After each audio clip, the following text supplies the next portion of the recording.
Hello to all my fellow wrestling fans and non-fans alike. Thank you once again for tuning into Wrestling Parking Lot and joining me, where I'm going to be talking about two really big things that happened in the world of WWE that stuck out to me. And that first one being Seth Rollins. Seth Rollins finally turning face. For those non-fans alike who don't know what that means that he's turned into a good guy as opposed to the heel, meaning bad guy. Now, it's not officially confirmed, but you see his mannerisms, the way he was acting. He was basically like the babyface who got screwed over and wants to fight the establishment. Yes, in wrestling terms, fighting the establishment, being the good guy. Yes, that it all makes sense. He basically wanted to answers on why Triple H did what he did. He's still telling Stephanie that she knew that what was going on, that he would come into the match and screw him over and having Kevin Owens win the Universal Championship. Now, Kevin Owens being the Universal Champion, he is the bad guy. I can't really say he's the bad guy, but he is the heel because, a lot of fans really like him. He's really over. Yes, Kevin Owens being over, well, we'll say that for a whole different video. That's not for right now. But I do think Kevin Owens is really over with the fans, so to call him a bad guy, that's kind of hard to say. But yes, he is the heel, and Seth Rollins is now the face. And those two will face off at Clash of Champions later on this month. But, there was a lot of speculation on Seth Rollins when he came back in May. Well, actually, we didn't know he was coming back in May. We thought a lot of people were thinking he would probably come back around SummerSlam. But anyway, when he came back, he will in fact be a face. He would the fact of him and Triple H, there was always a thing where him and Triple H were going to face off, but when? And I think we have our answer. It's going to be soon. A lot of people are saying WrestleMania 33, Seth Rollins versus Triple H, pedigree for pedigree, if you will. And let me just say this real quick. I want to see Seth Rollins. I don't, stop using the pedigree. I want to see him have his own finishing move, and hopefully this will, make the whole thing with Triple H. Either he's going to keep using it to antagonize Triple H, or he'll just drop it and create his own finisher, which, bring back the curb stomp. But Seth Rollins being a face, I think it's going to draw money. It's going to get the crowd behind him even more than already he has them. But how will he fare against Kevin Owens for the Universal title?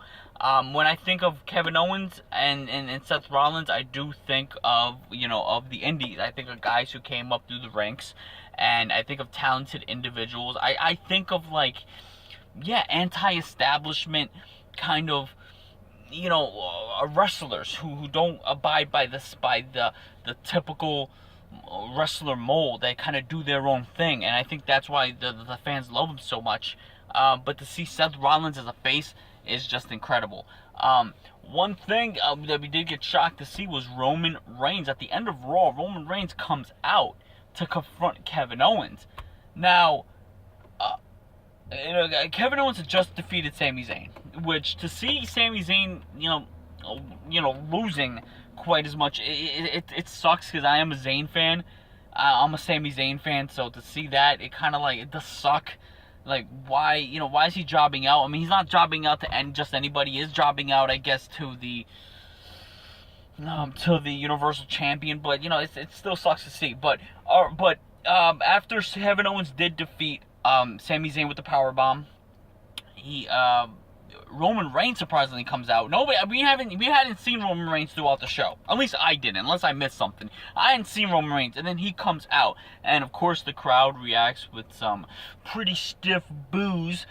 And he comes out, and yeah, there you go. Mick Foley, puts a stipulation that Roman Reigns will face Kevin Owens next week on Raw. If Kevin Owens if Roman Reigns does in fact beat Kevin Owens, he gets added to the Seth Rollins-Owens match for the Universal title, and it becomes a triple threat match. If he loses, it just stays a one-on-one. This is something we saw prior on SmackDown. I don't know if a little copying is going on, but we did see that with the whole Ziggler getting into the AJ Styles Dean Ambrose match, which he didn't, which will be a one-on-one at Backlash. We'll talk about that later.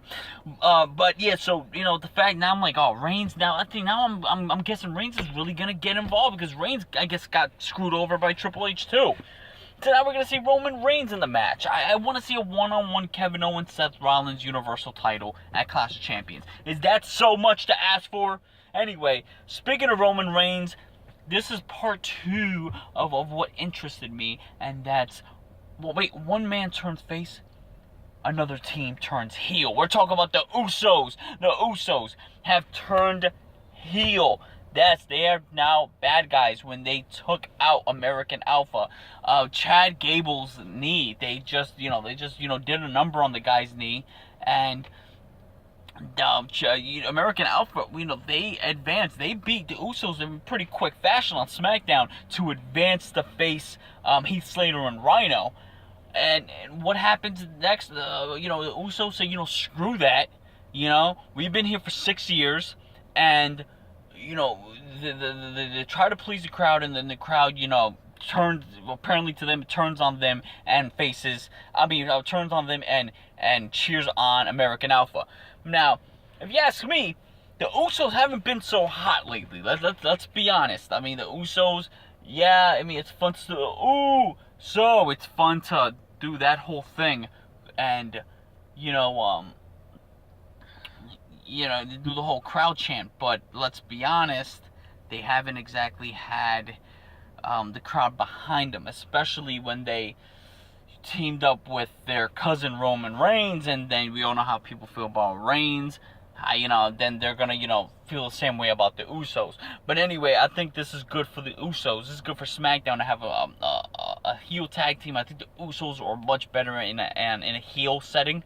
When they debuted in 2010, they were heels. Only thing is, they weren't really known, so, just because, of their name and their Rikishi's sons, that's all they knew them for. But now, with a name for themselves, and with this, aggressiveness, I think they're gonna put themselves back on the map. And it's really good for the SmackDown brand. But they also put themselves in a match that, at Backlash, to face the Hype Bros, and the winner of that match then goes on to face Rhino and Heath Slater. So they, out of being heels, they found a way to get themselves back into the championship title picture, which is pretty cool. But we're yet to see what will happen. American Alpha will be back very soon, and I can't wait to see how that rivalry, culminates. So anyway, let me know what you guys think about Seth Rollins finally turning face and possibly winning the Universal Championship. How do you feel about Roman Reigns maybe getting added into that match? How do you feel about the Usos turning heel? Do you think this is going to revive their careers, their characters? And do you think American Alpha, did they get screwed, or they're going to come and get their gold? And Heath Slater and Rhino, is it time? Somebody think of a tag team name for these guys. Let me know what you guys think. Let's keep the conversation going. Let's keep the conversation strong. Talk later.